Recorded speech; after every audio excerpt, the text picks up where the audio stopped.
여러분, 좀 전에 제가 광고를 할 때 5월 둘째 주 주일날 전교인 야외 친교회를 하겠다라고 해서 혹 좀 마음에 어려우신 분들이 있지 않겠나 예상을 합니다. 보통은 이 야외에 나갈 때 주일을 선택하지 않고 토요일이라든지 공휴일을 이렇게 선택해서 나가게 되죠. 그러나 이번에 제가 왜 이렇게 주일을 선택을 했냐면, 토요일이나 공휴일로 선택을 하면 저희 같이 이렇게 작은 교회에서는 몇 명 이렇게 모이지 않게 될 것 같아요. 그래서 한 20명 정도 가지고 이렇게 움직이면 좀 힘이 빠질 것 같고, 제가 계획하고 있는 행사의 취지하고 좀 맞지 않을 것 같아서 조금 무리해서 주일날 야외로 나갑니다. 여러분, 마음에 어려움이 있으시더라도 이렇게 이해를 하시면 좋겠습니다. 지금 올해에 우리 지금 교회가 나가고 있는 방향은 모든 교인들이 한 마음 한 뜻이 되어서 하나님 앞에 바로 서는 거예요. 그래서 한 사람도 예외 없이, 그날 뭐 특별한 일이 있으면 어쩔 수가 없습니다만은 공무 외에는 모두 다 참석할 수 있도록, 주일은 다 교회 오시니까 교회 오셨으면 일단 예배 마치고 무조건 현장으로 옮겨가서 거기 아름다운 강당이 있거든요. 지금 우리 하주리 권사님께서 거기 또 일하시는 곳인데, 또 우리 신준하 집사님이 거기 답사도 다녀오셨고 아주 장소가 너무너무 좋대요. 그래서 거기 강당에 가서 오후 예배를 드리고 바로 식사는 거기 또 이렇게 저희가 도시락을 준비해 가든지 아니면 거기 또 5,000원짜리 맛있는 식사가 거기서 또 제공이 됩니다. 그래서 거기서 식사를 사 먹는 것도 괜찮겠다 싶은 생각이 들고요. 그렇게 해서 최대한 많은 우리 성도님들이 함께 움직여서 그곳에서 아름다운 자연 속에서 성도간의 아름다운 교제를 누리는 것이 하느님 앞에 기뻐하시는 예배가 되지 않겠나 하는 마음으로 준비하고 있습니다. 여러분, 그 시간을 꼭 기억해 주시고 5월 둘째 주 오후 시간에 이날은 특별히 다른 약속이 있으셨다 하더라도 약속을 접으시고 김천 에제르 수양관 약 1시간 정도 소요가 됩니다. 그곳으로 이동해서 우리 좋은 시간을 보낼 수 있도록 많은 협조를 해주시고 기도를 부탁드립니다. 저희가 결코 놀러 나가는 것이 아닙니다. 놀러 나가는 것이 아니라 성도 간의 아름다운 교제를 위해서 아름다운 하나님의 자연 속에서 더 많은 우리 성도들과 함께 손잡고 찬양하고 예배 드릴 거거든요. 그렇게 하나님을 예배하고 또 공동체를 더 아름답게 세워나가는 공동체 훈련을 하게 될 것입니다. 여러분, 그렇게 기도해 주시고 협조를 부탁드리겠습니다. 오늘 하나님의 말씀을 보면 요한 1서 5장 19절부터 21절까지 읽었는데요. 이 말씀을 보니까 두 가지의 대조되는 내용이 나오고 있습니다. 여러분, 머릿속에 스케치북을 딱 펼치시고 오른쪽 왼쪽에 뭘 그려야 되겠다 이렇게 생각을 하시고, 한쪽에는 지금 19절 보니까 우리는 하나님께 속하고 온 세상은 누구에게요? 악한 자에게 처해 있다. 그러니까 두 가지가 대조가 됐죠. 자, 하나님께 속한 그룹 한쪽을 동그라미를 딱 그려놓으시고, 그 반대편에 악한 자에게 처한 그룹, 그거를 동그라미를 딱 쳐놓으세요. 양쪽에 동그라미 하나씩 생겼습니다. 자, 20절 보니까 또 아는 것은 하나님의 아들이 이르러 우리에게 지각을 주사. 여기서 하나님의 아들은 예수 그리스도죠. 예수 그리스도께서 초림으로 성육신으로 이 땅에 오셨을 때 지각을 주셨다. 지금까지 전승되어 왔던 모세 오경의 그 말씀들을 성령에 깨닫게 하심으로 진리를 알게 하셨어요. 그래서 이 온 우주 만물이 어떻게 펼쳐졌는지, 그리고 사람이 왜 이 땅에 존재하는지에 대한 진리의 말씀을 알게 하셨다라는 것이죠. 우리로 참된 자를 알게 하셨다. 자, 이 참된 자가 여러분 그려놓은 동그라미 중에 어느 쪽으로 들어가야 될까요? 하나님께 속한 쪽에 참된 자가 들어가겠죠. 참된 자를 알게 하신 것과 또한 우리가 참된 자 곧 그의 아들 예수 그리스도 안에. 자, 또 한 가지, 예수 그리스도가 어느 쪽 동그라미에 들어가야 될까요? 그렇죠. 하나님에 속한 그쪽 동그라미에. 그러면 참된 자, 하나님, 예수 그리스도라는 이 용어들이 한쪽에 다 이렇게 들어가게 되어 있습니다. 자, 그 다음에 예수 그리스도 안에 있는 것이니 그는 참 하나님이시라. 예수 그리스도 안에 있는 것이니 그는 참 하나님이시라. 영생이시라. 이렇게 얘기를 하고 있습니다. 그러니까 하나님께 속한 그 동그라미 속에 참 하나님, 그의 아들 예수 그리스도, 그의 아들 예수 그리스도는 영생이시라. 이런 개념들이 이제 들어가게 되겠죠. 자, 21절에는 뭐라고 말씀합니까? 자녀들아, 너희 자신을 지켜서 우상에게서 멀리하라. 자, 그러면 참 하나님이신 이쪽 동그라미 말고 이 반대쪽에 악한 자에게라고 이렇게 얘기를 했던 그 동그라미에는 악한 자가 들어가겠죠. 그리고 또 뭐가 들어갈 것 같습니까? 21절 끝에 우상에게서 멀어지라 했으니까 여러분 뭐 필기를 하시는 분들은 그렇게 한번 그려보세요. 한쪽에는 왼쪽에는 하나님, 참된 자, 참 하나님, 예수 그리스도, 영생. 그리고 반대쪽에는 악한 자, 우상. 여기는 영생 말고 뭐가 들을까요? 영생의 반대, 영멸. 쉽게 우리가 들었는 지옥, 영멸을 지옥이라고 하죠.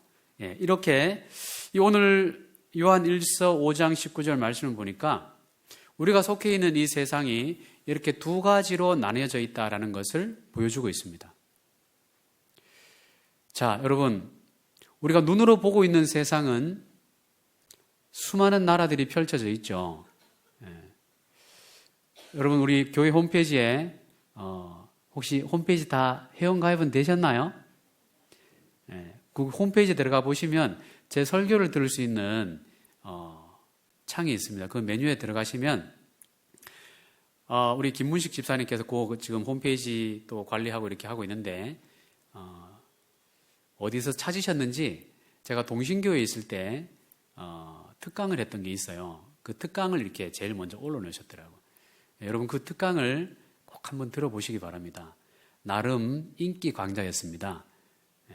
1만 3천 회 정도 이렇게 클릭을 하셨던데 그 강좌는 제가 동신교회에 있을 때 가정치유 세미나 영적 전쟁이라는 제목으로 제가 강의를 했던 건데 오늘 내용과 다음 주 영적 세계의 질서에 대해서 제가 설교를 할 텐데요.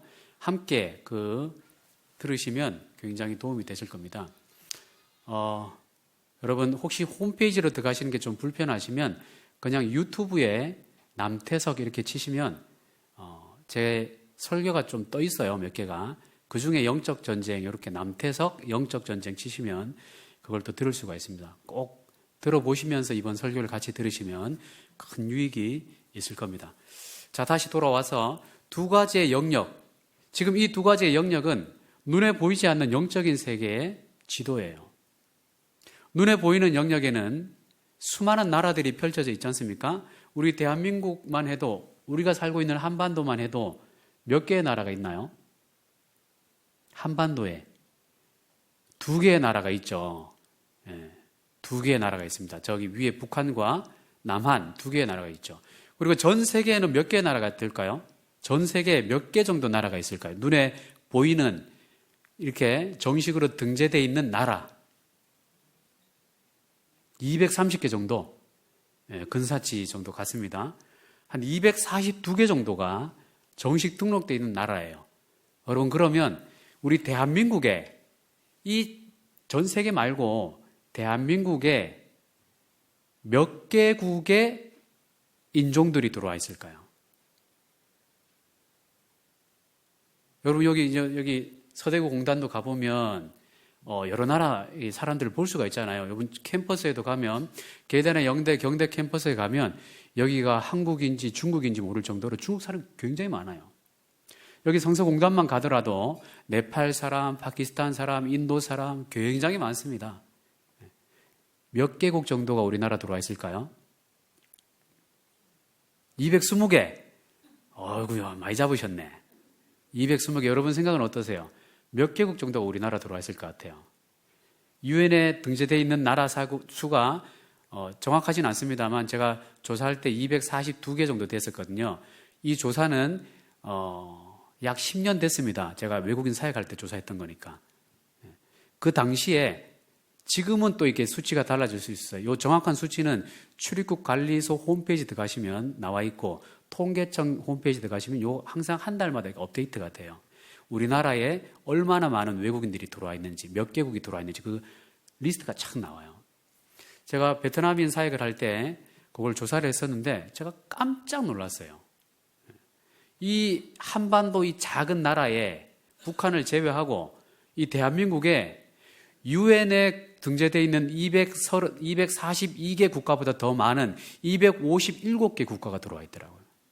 깜짝 놀랐습니다. 그러니까 유엔에 등재되어 있지 않더라도 그 나라는 나라인데 그 국가의 전체 국민 수가 100여 명 정도 되는 나라. 유엔에 이제 가입은 안 되죠. 근데 나라는 나라잖아요. 이런 나라에 100여 명 정도 되는 나라에 한 이름도 듣도 못한 그런 나라예요. 그 중에 한 사람이 우리나라 들어와 있고 또 몇십 명 안 되는 나라에 한 사람이 들어와 있고 이렇더라고요. 그러니까 여러분 이 말을 살짝 뒤집으면 이게 뭔 말이냐면 전 세계가 지금 대한민국 속에 싹 다 들어와 있다는 얘기예요. 여러분 별로 감동이 없으시네. 굉장히 놀라운 얘기인데 그렇죠. 이런 감동이 나와야 돼요. 이렇게. 우와 이런 반응이 있어야 돼요. 왜 그렇습니까? 우리 믿음의 선배님들이 어떤 기도를 하셨어요? 우리 대한민국이 선교 1등 국가가 되게 해 주십시오. 우리 믿음의 선배님들이 이 기도 오랫동안 하셨잖아요. 그러니까 제가 10년 전에 그걸 깨달았어요. 와, 우리나라가 이미 선교 1등 국가가 돼 있구나. 왜 그렇습니까? 우리가 몇백만 원 주고 외국에 안 나가더라도 지하철만 타도 성서공단 가면 전 세계가 들어와 있어요. 버스 타고 캠퍼스만 가도 전 세계가 들어와 있어요. 아니 멀리 갈 것 없이 요 그냥 걸어서 대구 의료원 지나서 서대구 공단만 가도 수많은 외국인들이 거기 나와 있습니다. 이미 우리나라는 선교 1등 국가가 될 수 있는 어장이 되어 있어요. 아멘이시죠? 그러니까 제가 그때 이거를 딱 깨닫고 나서는 얼마나 이 전율이 일어나는지. 우와, 굳이 선교하러 외국까지 안 나가도 된다면 여기서 선교를 해야 되겠다라고 국내 외국인 선교를 펼쳤던 거죠. 본론으로 다시 돌아와서 영적인 세계에는 두 가지 나라가 있어요. 우리 눈앞에 펼쳐져 있는 것은 250몇 개 국가가 쫙 펼쳐져 있는데 우리 눈에 보이지 않는 영적인 세계에는 두 개 딱 있어요. 근데 여러분 눈에 보이지 않는다고 해서 그게 실체가 없거나 어떤 흐릿하거나 이런 게 아닙니다. 우리가 눈으로 보는 현실 세계보다 더 정교하고 더 질서정연하게 돌아가고 있어요. 그 세계가. 그래서 오늘 영적 세계의 질서에 대해서 제가 설교를 좀 해드릴 텐데 여러분 오늘 말씀 보시면 두 개의 이 영역에 대해서 어떤 구성원들이 있는가에 대해서 딱 얘기를 했고 악한 자라는 19절 말씀을 보니까 악한 자라는 얘기가 딱 나오고 있어요. 자, 그러면 이 두 영역의 구성 요소들이 어떤 것이 있는지 우리가 정확히 알 필요가 있어요. 요걸 알면 여러분 어디 가서 뭐 삼재가 들었네, 재수가 없네, 부적을 쓰러 가야 되겠니, 구슬을 하러 가야 되겠니, 이런 뭐랄까요? 이거는 죄송합니다. 무지, 모르기 때문에 이런 걸 하는 거예요. 근데 성경의 진리를 알면 영적 세계의 질서가 어떻게 이루어져 있는지를 알면 정말 그야말로 돈 내버리는 그런 일을 할 필요가 없다는 것을 이게 알게 될 거예요. 자, 여러분 우리가 지난주에 제가 성경의 큰 그림을 그리고 성경을 읽자 이렇게 말씀을 드렸죠. 성경의 큰 그림을 그릴 때 왜 산자를 그리듯이 세 개의 큰 봉오리로 되어 있다 그랬잖아요. 세 개의 주제가 기억나세요? 창조, 두 번째는 타락, 세 번째는 구속, 구원, 창타구 이렇게 외우시면 돼요. 창조, 타락, 구속이라는 큰 세 개의 산맥으로 산봉우리로 성경이 이루어져 있습니다. 그래서 여러분 성경을 읽으실 때 하나님의 창조에 기뻐하시는 뜻, 그걸 우리가 창세기 1장 1절과 2절을 통해서 우리가 찾아봤잖아요. 이 창조에 기뻐하시는 뜻이 성경 전체에 도도하게 흐르고 있고, 또 타락에 대한 인간의 역사가 성경 전체에 반복해서 막 산맥이 불쑥불쑥 올라오는 것처럼 그렇게 일어나고 있고, 이 타락에도 불구하고, 이 범죄에도 불구하고 하나님께서 지극히 인간을 사랑하사 이 죄인을 구원하기 위해서 계속해서 하나님의 마음으로 구원을 이루시는 역사가, 창조와 타락과 구속의 역사가 이 성경 전체를 통과하고 있다는 거예요. 여러분, 창세기 3장에 보시면 오늘 이 악한 자의 존재가 처음으로 등장합니다. 여러분, 악한 자 누굴까요? 그렇죠. 성경 이 창세기에 보면 뱀이 등장하죠. 여러분, 3장 1절에 보면 뱀이 등장하면서 그 짐승 중에 가장 간교한 자 이러면서 뱀을 등장시켜요. 여러분, 실제로 그럼 뱀이 간교한 동물일까요? 어떻게 생각하세요? 뱀이 악한 자입니까? 뱀이 악한 자라면 여러분, 우리 산에 가면 악한 자, 뱀을 조심해야 돼요. 이 말이 좀 너무 유아태 가잖아요, 이러되면. 여러분, 여기서는 이 뱀이 악하다, 짐승 중에 간교한 뱀이 악하다, 이런 말을 하고 있는 게 아니라 하나님께서 창조하신 피조물 중에 간교한 자가 있는데 그가 뱀의 형상으로 나타난 거예요. 뱀이라는 짐승이 그랬다라는 게 아니라 악한 자, 그가 뱀의 형상으로 나타났어요. 그가 누군지 성경을 여러분 좀 오늘 두 절을 찾을 텐데요. 여러분, 요한계시록 12장 말씀을 좀 찾으시겠습니다. 여러분, 성경을 찾으셔가지고 동그라미를 좀 하셔야 돼요. 이런 거는 요한계시록 12장 9절, 요한계시록 12장 9절 보시면 411쪽에 있습니다. 여러분, 이런 거는 형광펜이나 빨간 펜으로 딱 칠해 놓으시고 오늘 말씀을 제대로 딱 들으시면 어디 가서 손금 보러 가거나 뭐 이렇게 안 하셔도 돼요. 자, 9절 말씀 함께 읽습니다. 시작. 큰 용이 내쫓기니 옛 뱀 곧 마귀라고 하고 사탄이라고도 하며 온 천하를 꿰는 자라. 그가 땅으로 내쫓기니 그의 사자들도 그와 함께 내쫓기니라. 아멘. 여러분, 그림을 하나 띄워줄까요? 자, 렘브란트의 아담과 이브라는 그림입니다. 이 그림에 보면 성경을 묵상하는 가운데 아담과 이브가 범죄하는 그 순간에 아담과 이브를 좀 큰 그림으로 한번 보여주면 좋겠는데, 범죄하는 순간에 아담과 이브를 유혹하는 존재를 뭘로 이렇게 표현해 놨습니까? 또 달콤한 사과를 저 나무 위에서 누군가가 지금 뭔가 속삭이는 것 같아. 어떤 그림이 있어요? 용과 같은 존재를 그려놨어요. 렘브란트가 뱀으로 그려놓지 않고 뱀이 실제 상징하는 사탄을 그려놨어요. 그러니까 여러분, 뱀이 정말 악한 자구나 이렇게 생각하시면 안 되고, 그건 문자적인 해석이고 아주 유화적인 해석이고, 누구냐면 악한 자, 오늘 이 계시록 12장 9절에 얘기하는 큰 용이 천상에서 내쫓기니 옛 뱀 곧 마귀라. 옛 뱀이라는 것은 창세기 때 그가 뱀의 몸을 입고 있었다는 얘기예요. 뱀으로 등장했다는 얘기죠. 옛 뱀 곧 뭐라고요? 마귀라고도 하고 사탄이라고도 하며 온 천하를 꿰는 자라. 여러분, 이제 이 정체를 알아야 돼요. 자, 악한 자의 정체가 뭐라고요? 사탄, 옛 뱀인데 그는 용이라고도 불렸고 뱀이라고도 불렸고 마귀라고도 불렸고 사탄이라고도 불렸다라는 거예요. 자, 여러분, 이 마귀라는 이 원어의 뜻은 참소하다, 중상모략하다 이런 뜻을 갖고 있어요. 비방하다, 참소하다, 중상모략하다 이런 뜻을 갖고 있어요. 마귀. 그러니까 마귀는 그림을 좀 띄워놔도 됩니다. 저 마귀가 지금 아담과 이브에게 와서 지금 중상모략을 하고 있어요. 그리고 다른 말로 말씀에 대해서 비비꼬고 있어요. 말씀을 비비꼬아요. 그게 이제 창세기 3장 1절 이하에 어떤 과정을 통해서 이 마귀가 아담과 이브를 유혹했는지를 딱 보여주고 있어요.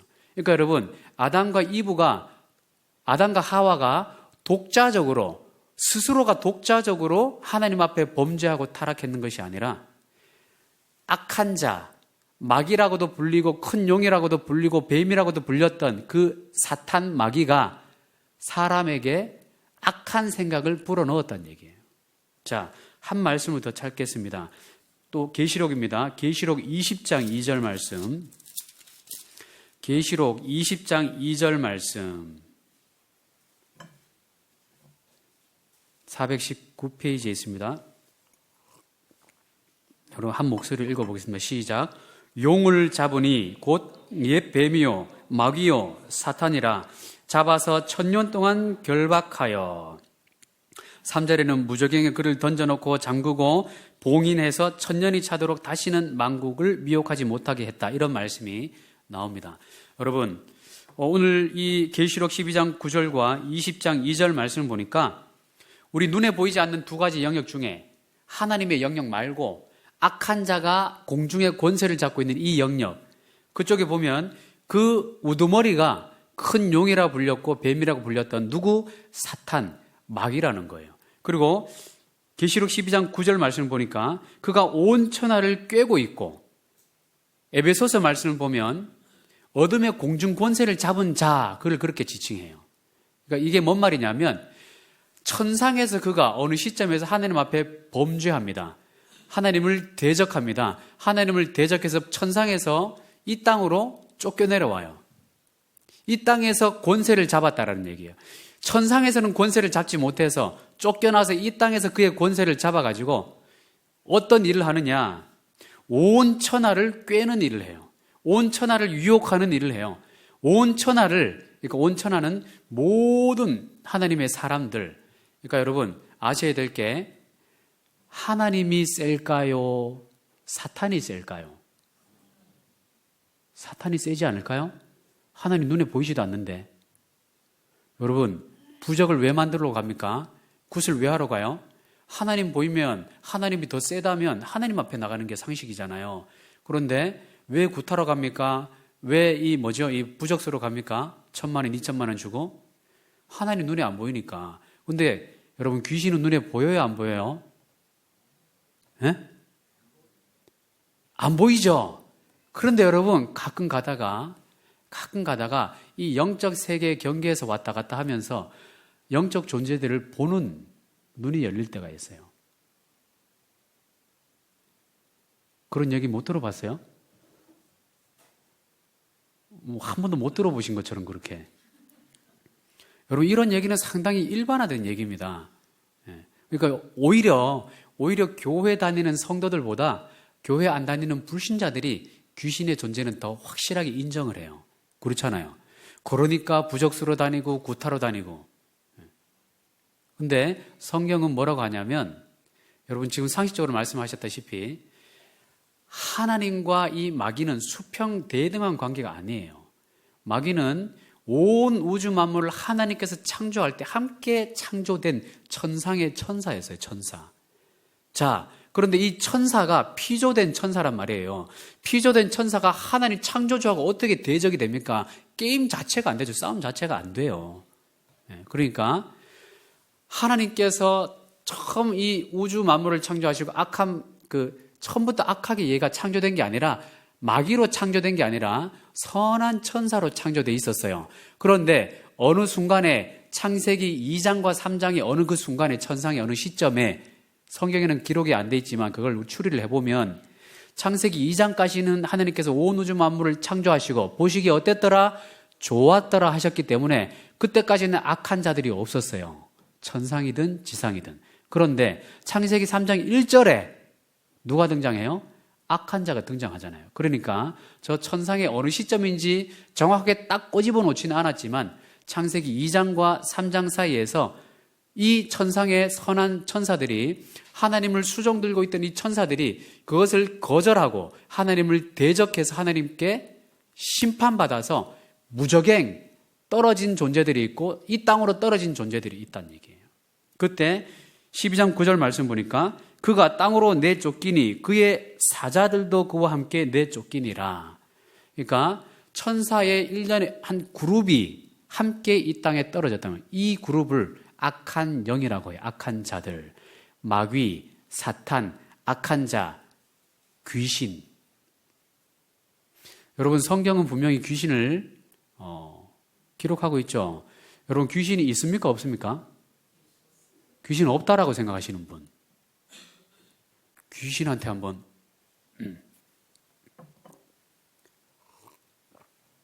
세상 사람들이 귀신한테 굉장히 시달리는 거 여러분 많이 들어보시지 않았나요? 교회 다니는 사람들도 귀신한테 많이 시달릴 수가 있습니다. 그거는 제 유튜브 강의를 한번 들어보시고 오늘 하려고 하는 얘기는 영적 세계의 질서가 있다라는 거예요. 그러니까 지금 질서를 지금 여러분 머릿속에 그리셔야 될 게 처음에는 제가 그냥 편의상 두 가지의 영역을 수평대등한 것처럼 그렸는데 원래는 하나님이 이 모든 것을 초월해서 모든 것을 창조하신 분이고 통치하시는 만왕의 왕 참 하나님이시죠. 그러니까 이 사탄 마귀가 악한 영이 하나님 창조주니까 조물주니까 직접 대적이 안 돼요. 직접 싸움이 안 되잖아요. 그러니까 어떤 방법을 선택했습니까?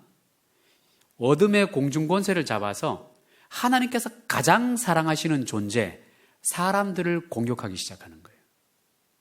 그 첫 번째 공격의 대상이 저 그림의 아담과 이브가 됐던 거죠.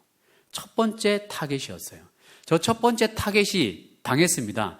저들의 그 작전에 당해가지고 선악과를 따먹었어요. 하나님 앞에 죄를 범했어요. 범죄했어요. 그 범죄의 대가는 어마어마한 대가를 치러야 했습니다. 여러분 생각할 때 그냥 에덴 동산에 그 수많은 나무 열매가 그렇게 많은데 그 중에 하나 따먹었다 그걸 가지고 하나님께서 정말 째째하게 그 과일 하나 따먹은 가지고 어떻게 이렇게 너는 반드시 죽을 거야 라고 하실 수가 있고 그 아담과 하와만 죽인 것이 아니라 어떤 결과가 임했나요? 아담과 하와의 후손 모두가 인류 전체가 이 원죄라고 하죠. 이 원죄의 굴레 속에 속박 속에 딱 갇혀가지고 누구든지 이 죄의 값을 치르게 되어 있어요. 죄의 값은 뭡니까? 죄의 값은 사망이라. 사망 이후에 누구든지 하나님의 최후 심판대 앞에 가서 그 사망의 벌을 받게 되어 있는데 천국 심판과 지옥 심판을 받게 되어 있다면 이게 성경이 말하는 진리입니다. 여러분 오늘 말씀에 우리에게 지각을 주사 우리에게 참된 자를 알게 하셨고 영생을 알게 하셨다라고 하고 있어요. 성경은 참된 자를 알게 하시고 영생을 알게 하시는 거예요. 여러분 성경을 모르면 엉뚱한 데 가서 이 질서를 모르니까 여러분 악한 마귀가 천상에서 내어 쫓김을 당해서 이 땅에 내려와서 마치 군 부대 일개 부대가 그대로 내쫓김을 당한 것과 똑같아요. 여러분 우리 남성분들 잘 아시죠? 군대 계급 구조가 있잖아요. 이 귀신들에게도 계급 구조가 아주 질서정연하게 있습니다. 질서정연한 구조가 사탄이 마귀가 쫓겨나면서 함께 따라 나왔던 그와 함께 내쫓기더라. 그의 사자들도 함께 내어 쫓기더라. 이렇게 기록하고 있잖아요. 그의 사자들, 그에 속해 있던, 그러니까 이 마귀 사탄은 우두머리. 천사장이었어요. 천사장이 휘하에 거느리고 있던 그 천사 그룹들을 함께 대동해서 이 땅에 떨어졌어요. 그러니까 여러분 군대가 계급 구조를 가지고 있는 것처럼 천사장과 그 밑에 수종을 들고 있는 아주 질서정연한 구조가 갖고 있어요. 그래서 여러분 이 부적이라는 건 뭐냐면요. 부적이라는 것은 구슬하는 것은 뭐냐면 귀신놀이 하는 거예요. 귀신놀이. 목사님이 어떻게 그걸 아느냐고 이런 눈빛으로 지금 쳐다보고 계시는 것 같은데 죄송합니다만 제가 나름대로 그 세계를 좀 경험하고 왔기 때문에 여러분 제가 동신교회에서 10년 동안 그 사역하고 온 거를 혹시 아시나요? 상담 사역을 제가 듣기 좋게 상담 사역으로 그 말씀드렸지만 축사 사역을 하고 왔어요. 축사가 뭔지 아세요? 귀신 쫓는 사역이에요. 귀신 쫓는 사역. 그러니까 말이 그냥 상담으로 포장해놨지 귀신에게 이렇게 시달리는 성도들이 많거든요. 그러니까 그 사역을 제가 하다가 왔어요. 제가 과거에 우리 집사람하고 신대원에 들어가기 전에 신학 공부를 하기 전에 한 3년 정도를 기도원 생활을 했다 그랬잖아요. 하루 종일 기도원에 있는 건 아니었고 밤 10시에 기도원에 들어가서 새벽 5시 아르바이트를 하기 전까지 아파트 세차하러 가기 전까지 거기에 머무르면서 때로 누워 자기도 하고 때로 찬양하고 때로 기도하고 방언하고 여러 가지 여러 그룹들도 오고 뭐 그런 3년을 그 시절을 이렇게 시간을 보내고 하면서 영적 세계에 대해서 굉장히 하나님께서 많이 훈련을 시켜주셨어요. 그리고 참 공교롭게도 제가 가려고 했던 저의 그 진로상의 목표가 어디였다고요? 저 은혜사 뒤쪽에 어느 작은 암자에 들어가려고 했었거든요. 스님이 되려고 했었어요. 그리고 제 친구 중에는 신내림 받은 친구가 있었어요. 이 친구는 같이 얘기를 하다 보면 제가 앞에 있는데 저를 쳐다보는 게 아니라 옆에 보면서 저리 가라니까 이따가 와 뭐 이래 얘가. 야, 니 뭐하노 지금? 너 왜 그래?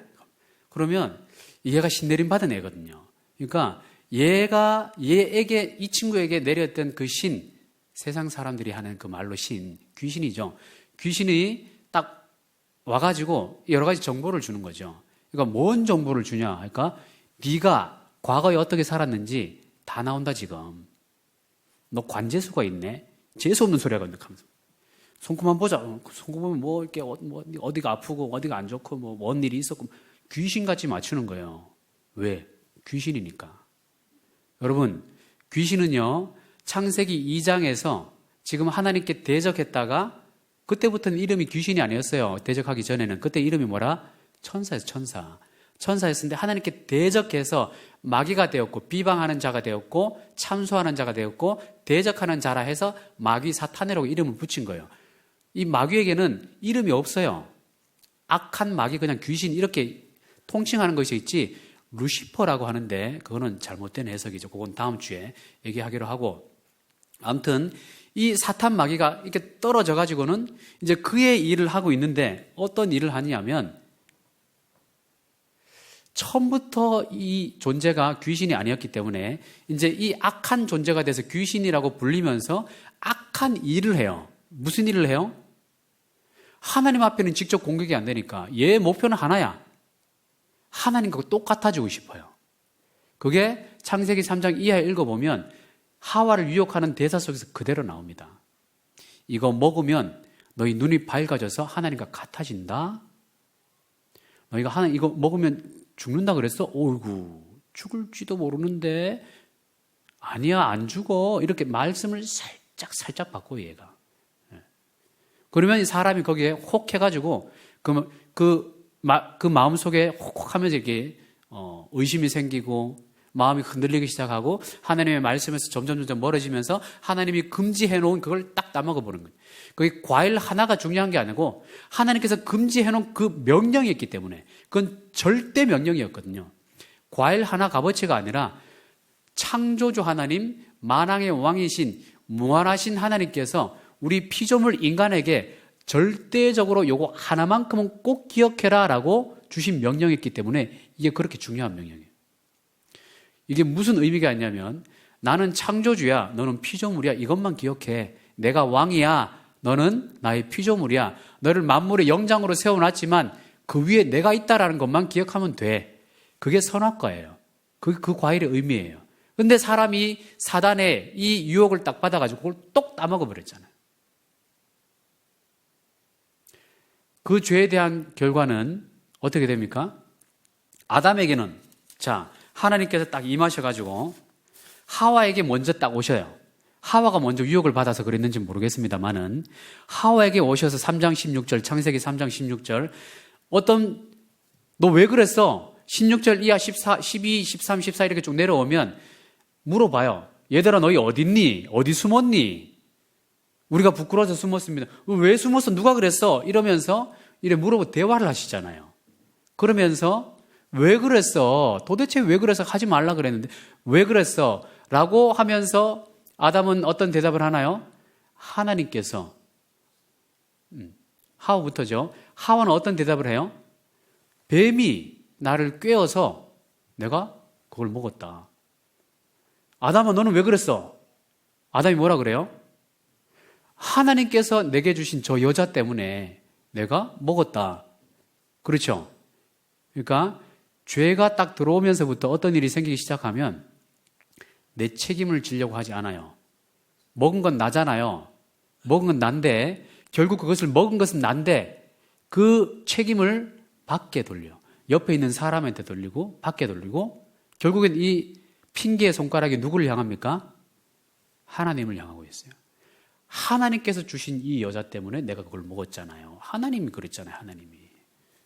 이런 교만을 경험하게 됩니다. 원래는 사람이 이렇게 창조되지 않았거든요.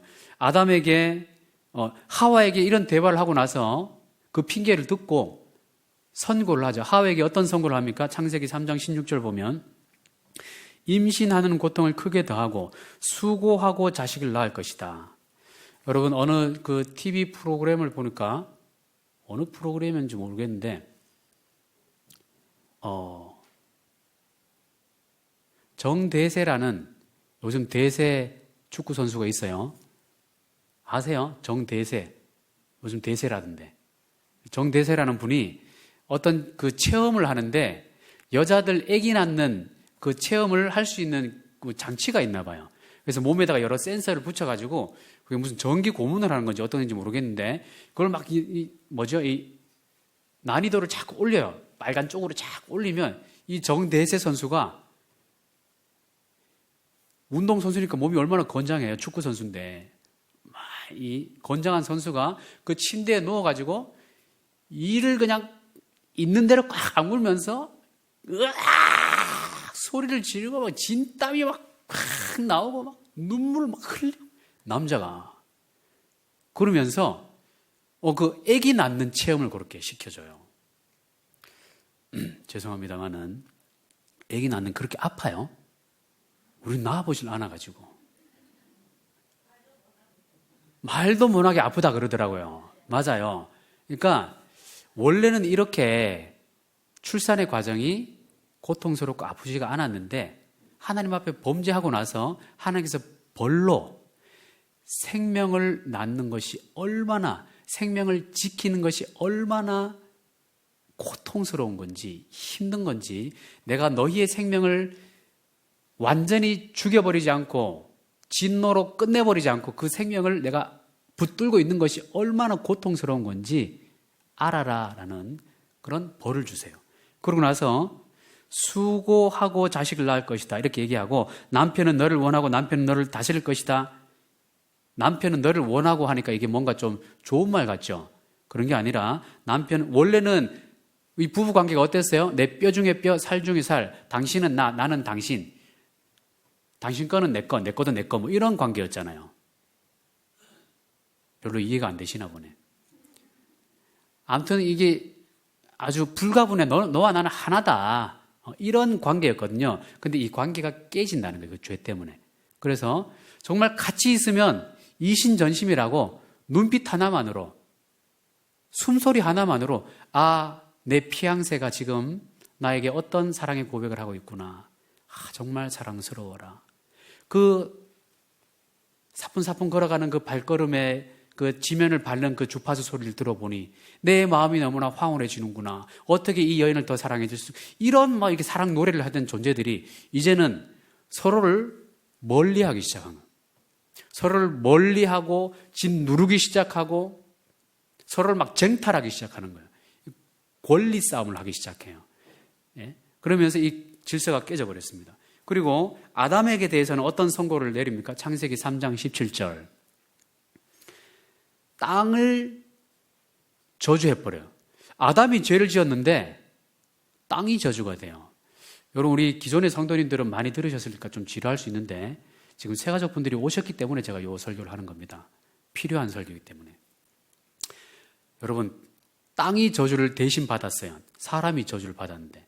그리고 나서 땅이 저주를 받은 그 동시에 이제는 하나님께서 그 자연의 어떤 선리대로 열매 맺게 하신 데서 그냥 따먹고 관리만 하면 됐던 것이 이제는 그냥 따먹을 수가 없어요. 이제 밭을 갈아야 되고 수고를 해야 되고 땀을 흘려야 그나마 조금 열리는 열매를 먹게끔 수고의 고통을 주어졌어요. 그나마도 밭을 갈고 수고하고 땀을 흘렸는데 뭐가 나요? 가시가 나고 엉겅퀴가 나는 이런 선고를 딱 내려버렸어요. 네가 범죄한 대가다. 죄의 대가를 치러라. 이렇게.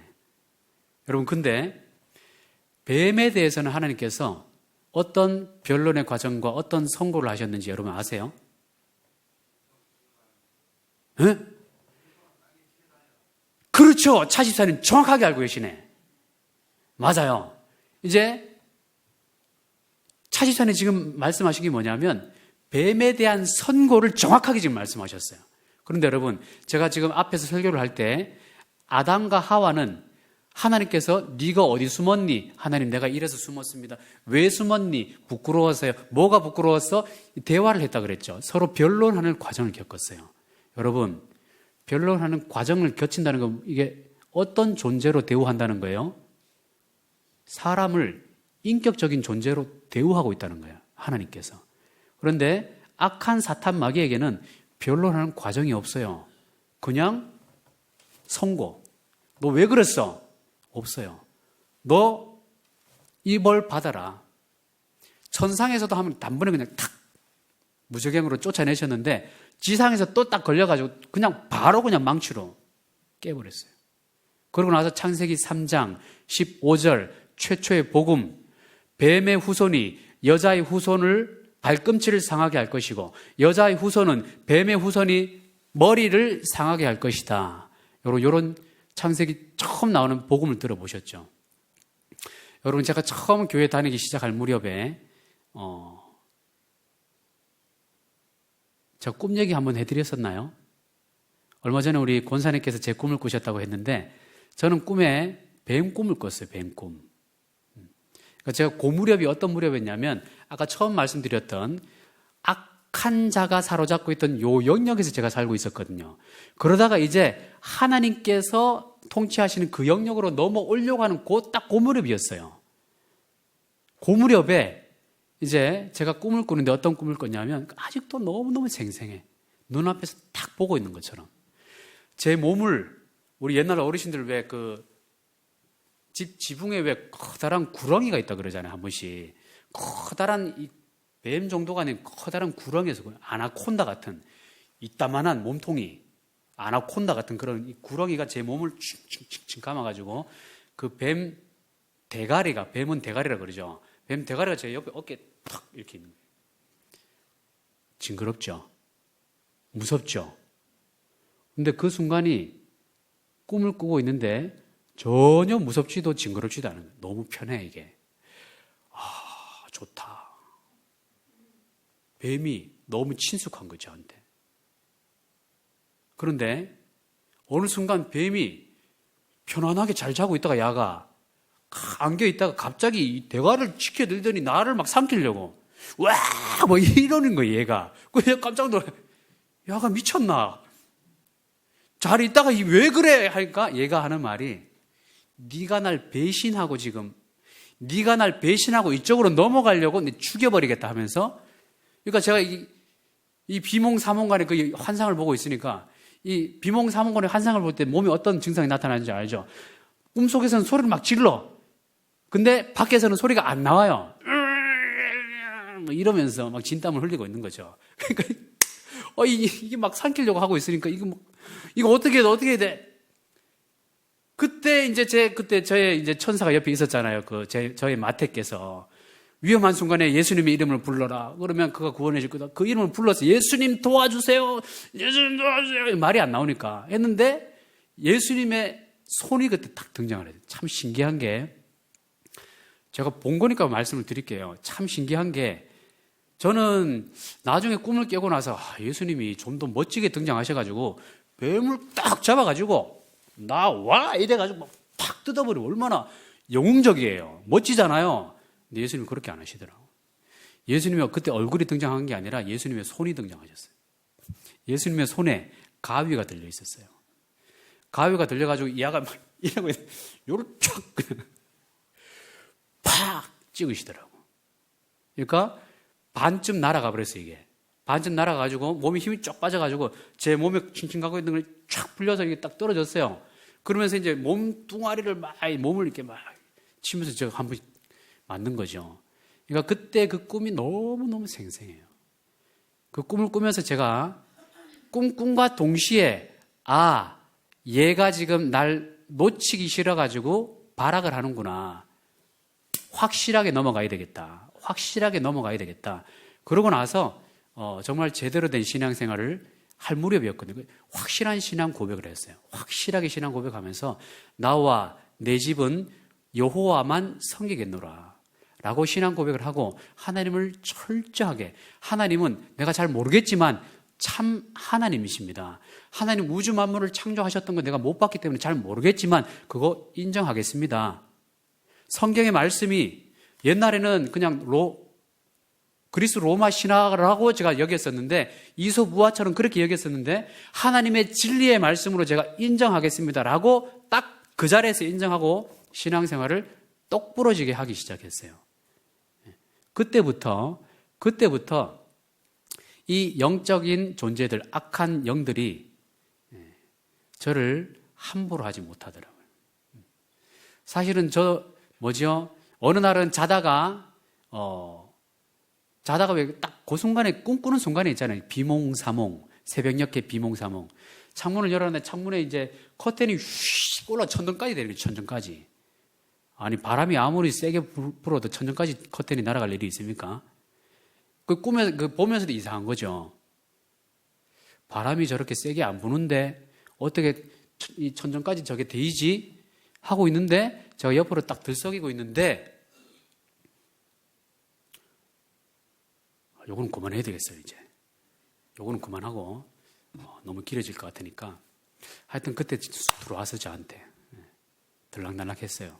그러면서 영적 전투를 제가 친히 익혀가는 계기가 되어 있었는데, 여러분 오늘 말씀드리고 싶은 영적 질서는 뭐냐면, 우리가 무당한테 가서 정계를 보면 잘 맞출까요? 잘 못 맞출까요? 정확하게 맞춰요. 왜? 귀신이니까. 귀신처럼 알아맞혀요. 여러분, 이 귀신들이 언제부터 존재했다고요? 창세기 2장 때부터 존재해 왔어요. 지금까지. 이 영적 존재들은 생로병사가 없어요. 존재 자체가 그냥 쭉 있는 거예요, 그냥. 그리고 우리 한국 사람들이 생각하는 것처럼 우리가 죽어서 한을 품고 죽으면 좋은 곳으로 못 가고 구천을 떠돌면서 귀신이 된다, 이렇게 생각하잖아요. 조상 귀신. 근데 그렇게 되면 이 영적인 존재들, 악한 영의 세력이 얼마나 지금 넓어져 있겠어요, 지금. 수십억의 인구들이 죽었고, 전쟁을 통해서 한을 품고 죽고, 여러 가지 죽은 사람들이 그렇게 많으면 그 귀신의 존재들이 얼마나 많아졌겠어요. 그런데 성경은 그렇게 얘기하지 않아요. 사람은 죽으면 어떻게 된다고요? 사람은 죽으면 딱 두 가지밖에 없어요. 귀신 되는 게 아니라 천국 아니면 지옥, 그것으로 끝이에요, 끝. 귀신들은 예전에서부터 우리 할아버지의 그 할아버지가 어떤 말투를 하고 있는지, 뭘 좋아했는지, 어떤 옷을 입었는지, 어떤 그런 걸 했는지 다 알아요. 다 보고 있었기 때문에. 그때부터 지금까지 다 보고 있었기 때문에 정확하게 알아. 그래서 그 신이 내려있는 그 귀신 신 내림 받은 그 무당한테 가면 정확하게 다 얘기해요. 귀신 노름이 귀신 노름. 그런데 여러분, 그때 그 구술하죠. 그 구술하면 어떤 구술을 하냐면, 지금 이 내 가정을 괴롭히고 있는 그 귀신에 대해서 한 단계 계급이 높은 귀신에 대한 호출장을 써줘요. 그 귀신 호출장이 부적이라는 거예요. 그 한 단계 계급이 높은 귀신에 대해서 부적을 써주면 나를 괴롭히고 있는 귀신이, 나보다 높은 귀신이 딱 임하기 시작하면서 잠잠해지기 시작해요. 근데 여러분, 이건 잠시예요, 잠시. 이 계급 구조가 끝나고 나면 사탄은 원래 참소하는 자라니까요. 악령은 원래 참소하고 비방하는 자예요. 이 질서 정리하는 것이 여기는 내가 접수한다라고 끝내버리면 다시 괴롭히기 시작해요. 그러면 2천만 원짜리 구슬했던 거 4천만 원짜리 해도 더 높은 귀신 불러내는 싸움을 해야 되고, 이렇게 되는 거예요. 그 신내림 받은 친구가 그 얘기를 해주더라고요. 그러고 나서 제가 기도원 다니면서 이렇게 영적 사역을 해보니까, 영계가 이렇게 펼쳐져 있구나. 굉장히 정교하거든요, 질서 구조가. 그래서 여러분, 오늘 대박 나는 사건 하나 알려드릴까요? 1,000만 원짜리, 2천만 원짜리 구타로 가는 거 무지한 짓이에요. 구조를 알려드렸잖아. 천상에 하나님께서 그 질서 위에 계시다고. 질서 위에 계신 그 하나님의 아들 예수 그리스도가 선포되는 순간 이 그 질서 아래에 있는 악한 영들은 쉿 하고 떠나갈 수밖에 없어요. 그래서 여러분, 굿하는 자리 예수님 믿는 사람이 있으면 그 굿이 제대로 안 되고, 작두 타는 무당이 열심히 작두를 찾아가 예수 믿는 사람이 그 현장에 딱 들어가면 작두를 못하게 되어 있어요. 왜 그렇습니까? 영적 질서가 예수님이 최상위의 창조자이기 때문에 악령들은 그 창조자의 무릎을 꿇을 수밖에 없기 때문에 1,000만 원짜리, 2,000만 원짜리 굿하러 가지 마시고, 그거 끝나고 나면 잠시 1, 2개월 지나면 다시 새로 들어온 그 귀신이 다시 괴롭히기 시작해요. 그러면 4,000만 원짜리 굿할래요? 또 6,000만 원짜리 굿하러 갈래요? 그러지 마시고 예수 그리스도를 믿되 확실하게 신앙 고백을 하고 영역에서 넘어오되 확실하게 넘어오시면 하나님께서 천군 천사, 이쪽 영역에 지키는 천군 천사를 동원해서 지키시고 보호하시는 거예요.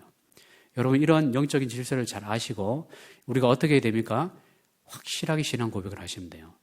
잘 몰라도 괜찮아요. 정확히 몰라도 괜찮아요. 그걸 요구하는 게 아니에요. 믿음을 요구할 뿐이에요. 그냥 인정합니다. 하나님이란 존재가 이렇게 펼쳐놓으신 거, 영계를 이렇게 펼쳐놓으신 거 내가 잘 모르겠지만 인정합니다 라고 하시면 되는 거예요. 그렇게 하면 하나님께서 그 고백을 받아주시고 그 고백을 한 그 사람의 영적인 질서를 잡아주시는 줄 믿습니다. 여러분, 그래서 제가 축사 사역을 할 때요,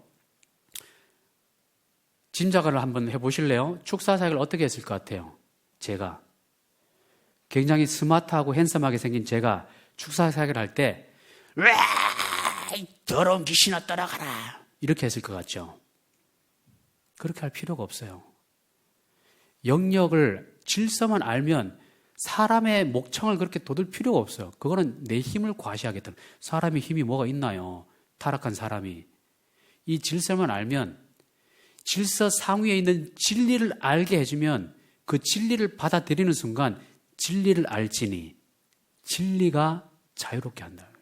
진리가 나를 싸우게 하는 거예요. 진리가 나를 자유롭게 해요.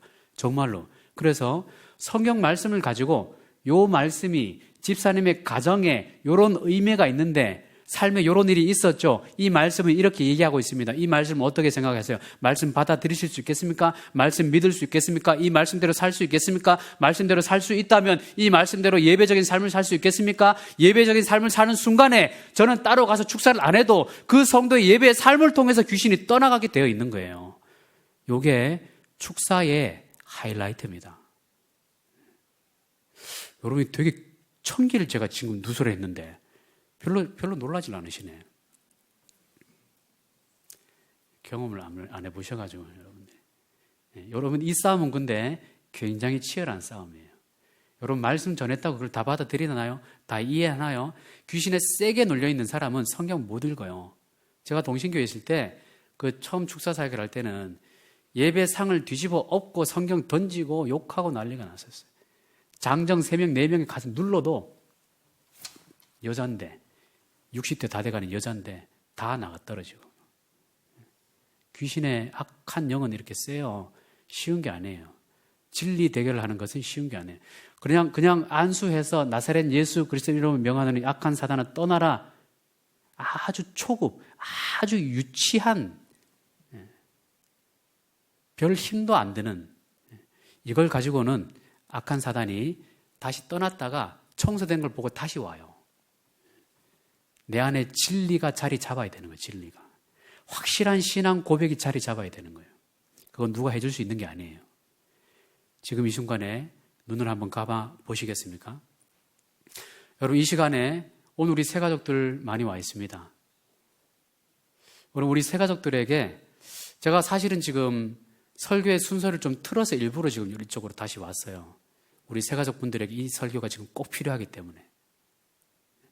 우리 기존의 성도님들도 이 영적인 세계에 대해서 좀 중보를 해주시고 우리 새가족들이 이런 부분에 어려움을 겪고 있다면 하나님께서 자유함을 허락해달라고 귀신의 실체는 우리가 인정하고 부적스러워 가면서 정말 더 확실하게 살아계시는 하나님의 실체는 우리가 왜 인정하지 못합니까? 우리가 거기까지 신앙이 자라나야 돼요. 여러분, 이 시간에 우리 하나님 앞에 이런 기도를 하면 좋겠습니다. 하나님, 온 우주 만물을 창조하신 하나님이 살아계시다는 것을 인정합니다. 우리는 하나님께 속한 것을 인정합니다. 하나님, 우리에게 지각을 주셔서 참된 자를 알게 해 주시옵소서. 예수 그리스도 안에 있는 영생을 알게 해 주시옵소서. 이제는 우리가 우상에게서 멀리 떠나갈 수 있도록 도와주시옵소서. 우리 이런 기도 제목 가지고 우리 주여 한번 부르고 기도하며 나갑니다. 주여, 살아계신 하나님 아버지, 살아계신 하나님 아버지, 우리 영적인 세계가 어떻게 펼쳐져 있는지 오늘 살펴보았습니다. 아버지 하나님, 이 영적인 세계가 보이지 않는 세계와 똑같이 보이는 세계보다 더 정확하게, 더 질서정연하게 펼쳐져 있는데, 아버지 하나님, 이곳의 질서를 우리가 알기만 한다면, 하나님께서 어떻게 이 우주 만물을 펼치고 있다는 것을 알기만 한다면, 우리가 하나님 아버지 어리석게 정말 무지하게 수천만 원 돈을 써가면서 귀신 노름을 하러 가지 않을 텐데, 아버지 하나님, 우리를 깨닫게 하시니 감사합니다. 이제는 하나님 아버지, 확실하게 어둠의 영역에서 빛의 영역으로 넘어올 수 있도록 어영부영하는 것이 아니라 확실하게 하나님을 고백하며 참된 하나님 편에 안겨서 하나님께서 지켜주시는 것을 우리가 목도할 수 있도록 도와주시옵소서. 하나님 아버지, 악한 귀신의 영역은 우리가 인정하면서도, 귀신은 존재한다라고 우리가 인정하면서도, 살아계신 하나님이 머뭇머뭇했다면 우리를 불쌍히 여겨주시고, 하나님은 정말 분명하게 확실하게 실제로 살아계신 하나님을 우리가 경험할 수 있도록 아버지 도와주시옵소서. 하나님 도와주시옵소서.